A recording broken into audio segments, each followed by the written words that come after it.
Yes, Tom, lad, what's happening, brother? You good? Yeah, I think we got there in the end. Yeah, I was just voice noting you there, saying what to copy and paste it. Mate, I'm not technically brilliant. I'm a caveman. Class, mate. How you doing anyway? You good, bro? Yeah, I'm good, mate. Not too bad. Healed up. Yeah, you've healed quite quick, like, haven't you? Yeah, just call me Wolverine. Class. I was wondering if we could start it, Tom, by telling us where, like, your journey in combat sports began. Pretty much since I fell out my mum's womb, I think. You've been fighting since you were a kid.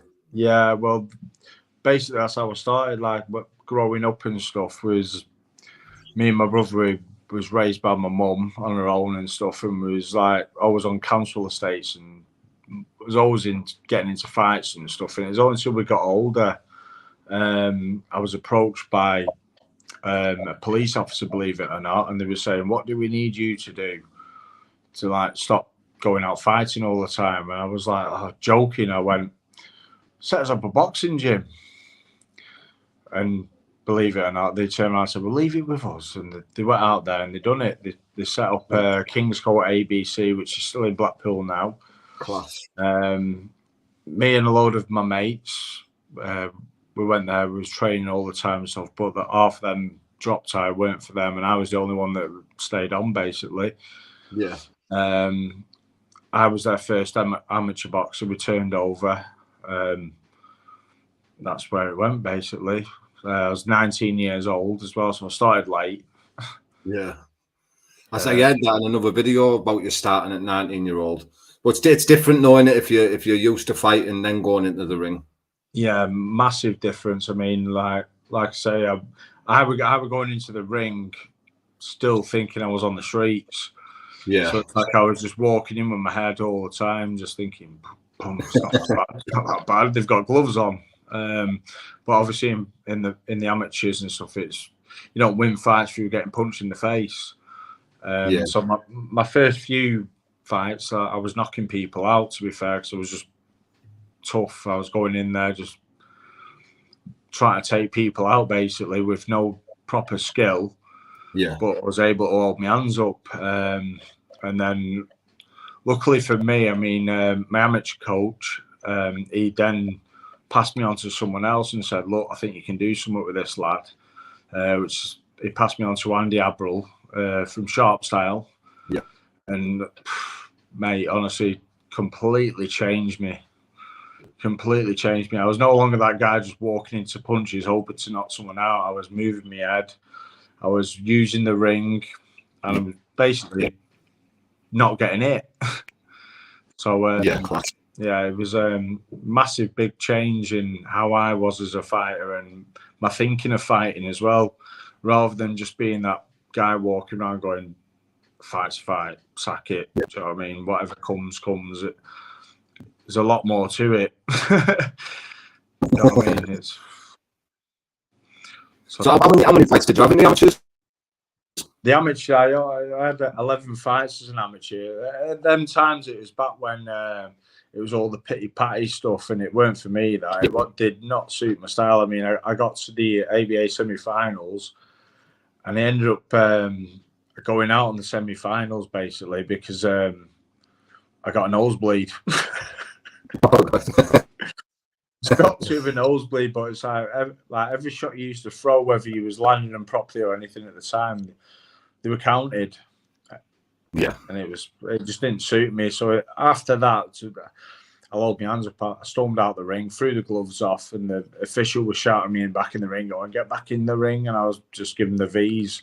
When that's me done with amateur boxing. But now, amateur boxing these days, now it's completely different. It's more suited to the pro style, which is, it's so much better now.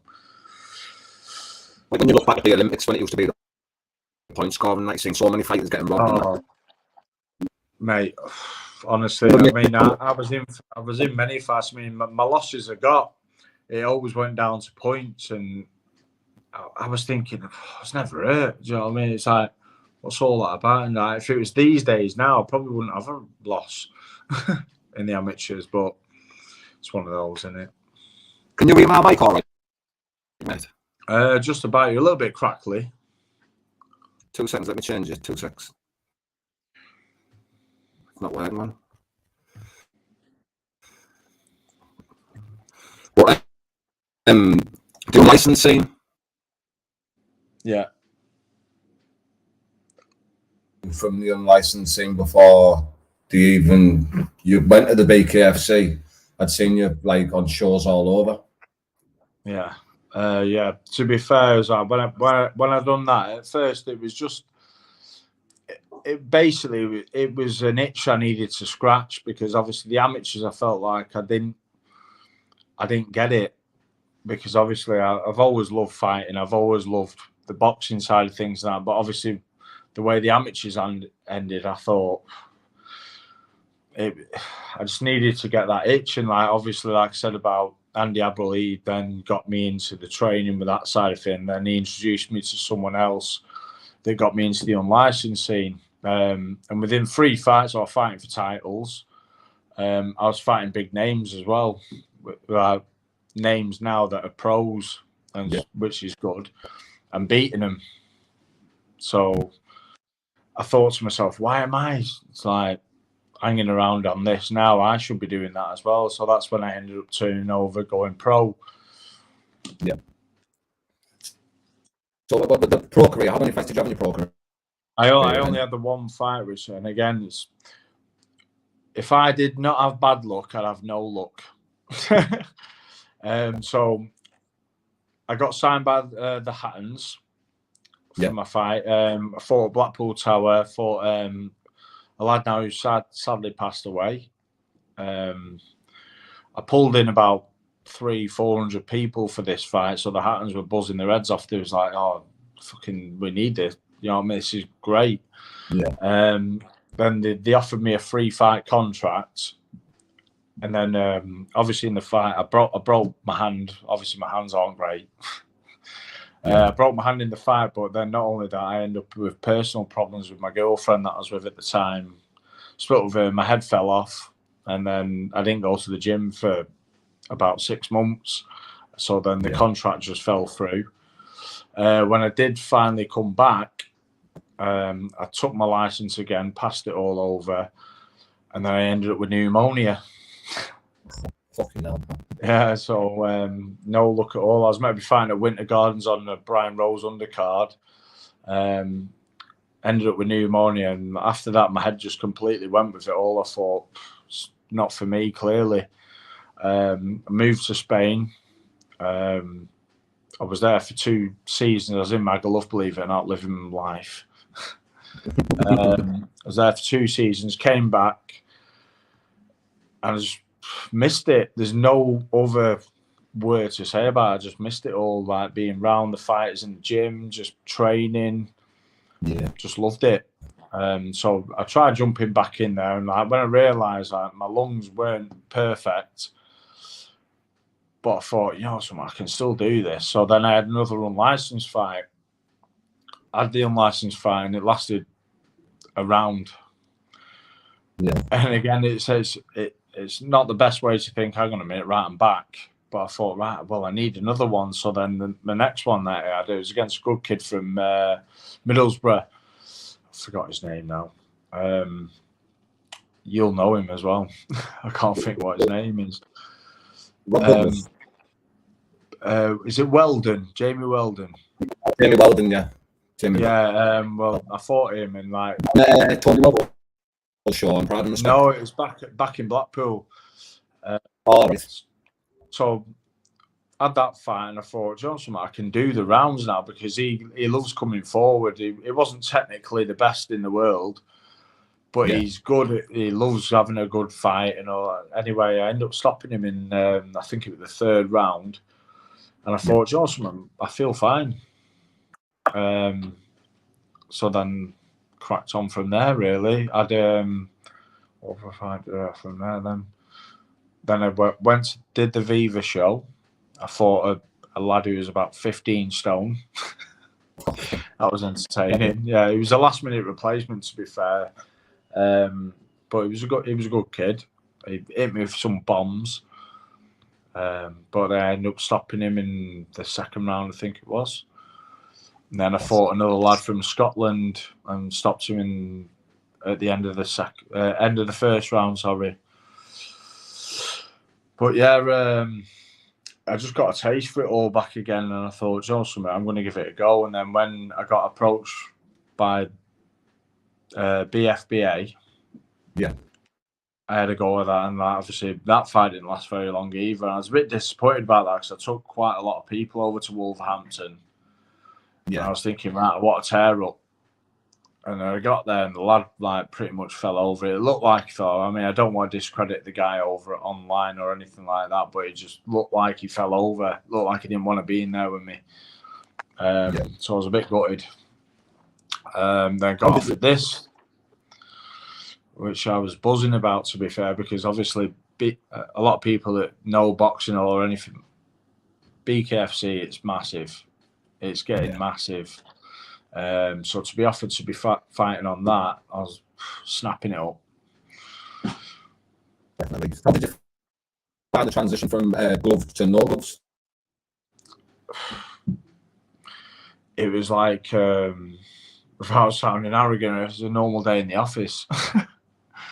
Like I say, like when I was growing up, I never had gloves on then, did I? Yeah.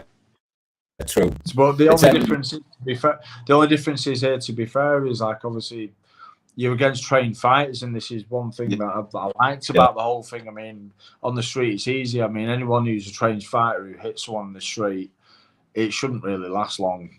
But I like when you're against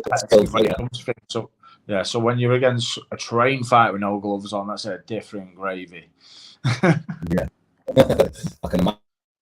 So how did you find your BKFC debut and the venue and the whole production of it, everything I thought were brilliant. The way the promoters were with us, the way they treated us, putting up in hotels. When we got there, basically the organisation were fantastic.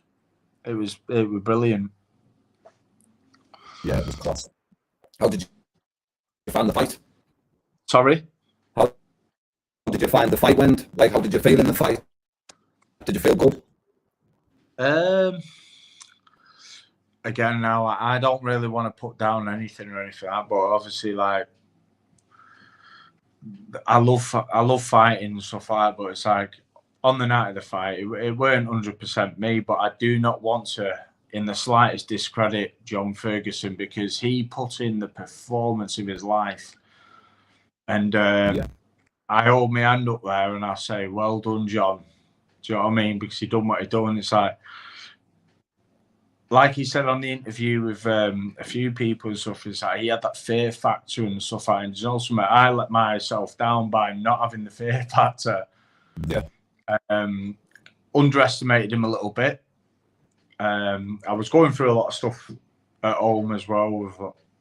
I won't go into it because, again, I'm not one for making an excuse up or anything like that, but I was never pulling out of the fight. It's like me and John spoke before the fight was properly announced, and I promised him I was never pulling out, and he promised the same to me, because we've both had people pulling out of fights in the past and stuff. So it's like, I ain't going to do that. And even if then, I was never pulling out of a fight. Never. But in all credit to that man, he did well. That is a great performance, what he put on there. And I just wasn't there, basically. It was a great fight, though, mate. And it's all about the comeback in it. Obviously, you're going to be on the next BKFC shows. Yeah. So it's all about that, isn't it, mate? Yeah. I say there, I'd love the rematch. Yeah. As mad as I'd love the rematch. I mean, even though it weren't my weight class or anything like that, I mean, John's a great guy. But for me, in my own head and stuff, I'd love him to fight 100% me. And then if he beats me, then in my head, I'll be sound.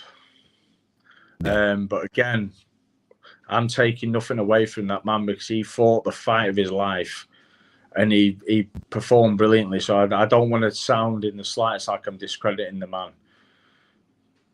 Yeah, totally understand, bro. I've heard a little words that there possibly could be a fight with you and David Rang, or Is it willing to fight each other, shall I say? Well, we'll see. I mean, I'm not the promoter, but I mean that's a fight that I'd like again. Yeah. I know John will like it because John's a fighter. He's like myself. Do you know what I mean? He don't back down from shit, so he'll have it. I'm sure by the last fight, people will want to see it again. So yeah, definitely. Someone's asked in the comments, did you find a big difference in the clinch game in the BKFC, like being able to hit in the clinch? To be fair, I never even noticed when I got clinched until I got started getting cut up. I mean, when I watched it back, I was trying to think to my head, how am I getting cut here? But when I watched the fight back there, it was like obviously when we was in tight, and I was getting caught with knuckles on the way out and that, which was clever, like what John were doing. Like, but when I was coming up from the thingies, he was catching me, and it was nicking my eyes, and I was bleeding all over the fucking place. Yeah, a lot of like the boxing lads who've come from a boxing background, because they don't naturally do it. They get that they can hit in the clinch when they're fighting in the BKF. Yeah, to be fair, and I'm guilty of it there because when I was stood there, I never thought once about grabbing hold of it. Don't actually think to do it. Yeah, but even if I remembered to do that, I don't think I would have done that. As mad as that sounds, like, because I know, like, when I'm fighting long range, like my jab, my backhand, my straight shots, the good, the fast, and as daft as it sounds, like that night, it just wasn't fully there for me. I mean, if you watched back the fight there, I was slipping punches, moving out of the way, but I just wasn't snapping back with anything. Yeah. So, well, how's the hands? As you can tell, that one's still fucking wrapped up like mad. This one here, you can see that finger there. It looks like it's hanging off. Yeah. Well, I broke this little knuckle here, and then had a hairline fracture in my knuckle at the bottom. But they can't put that in a cast apparently because it won't do anything. But yeah. Sorry, what? Your hands, like, did you break your hands? I know it wasn't much of a fight, but did you get anything wrong with your hands in the BFBA? Yeah, I mean, I had a slight injury before the fight. I mean, it must have been about 7 weeks before the fight. I had a fracture in my hand there. I let it heal for a couple of weeks, and I carried on training. Just forgot about it, but there's a new fracture in this one. Right. I've got a collection of fractures in that hand now. So what's the plans for the future then, Tom? To be fair, and again, I'm going to thank John Ferguson for this one because it's given me a kick up the arse. I've not lost a fight in 12 years. So now it's given me the hunger back. And like I said there, I either want the rematch or I'll fight anyone. I really will. Anyone in my weight category, I'll fight. I don't care. I'm going to show that. BKFC, it was a great place to be at. What a stage it was. But me and a focused mind in that, I'll be there. And I can't wait for the future. Yeah, definitely, bro. I really look forward to seeing next out as well. Is there any sponsors or big ups that you want? Yeah, I mean, I've got sponsors there that have helped me there. I mean, JP Point In, they've been there from fucking day one for me. Blackpool Damp Proofing, CT Customs, the ones who design my t-shirts, did all that stuff there. Blackfish Tattoos, they've helped me out with it all. So I'm doing it off the top of my head. If you want. JL Venetian and Plastering, they was there for me. Red's Grills, they were there as well. Do you know what I mean? These people that I know personally as well, and they've put their hand in their pockets to try and help me through training camps and that. So great people. Quality, mate. And hopefully, mate, we'll stay in touch now. And when you get some more news and that, we'll get you back on the podcast to tell the people. Mate. 100%. All right, mate. Really appreciate it. Cheers for that. Bye-bye. See you later, Tom. Ta-ra, mate. Nice one, everyone, for tuning in there. I don't know what's going on with my mic. Was my mic that bad there? Can you see me all right? Get the shirt there as well, Jesus. Well, I'm going to put Tom's social media in the description now, everyone, so make sure you go over there and follow his journey in the bare knuckle game. Lad's a top quality fighter from Blackpool. He's going to make waves coming back in the bare knuckle games. So make sure you head over there and support his journey. Do you know what it is, mate? It's because I'm on a MacBook, I think, and like an idiot, I thought it was switched on the charge, and when I've just jumped on to do the podcast, it was only on 4%. So I think that's why every time my battery is low on the MacBook, it crackles everything. So I apologise about that. And big shout out in the Red Corner podcast for always telling me about the mic. Respect everyone. Kenny Scott, Owen, your mum's best friend in 99, Jack Davey, Cartel Customs. Good night, God bless everyone. Really appreciate coming in, and I'll see you tomorrow on the next.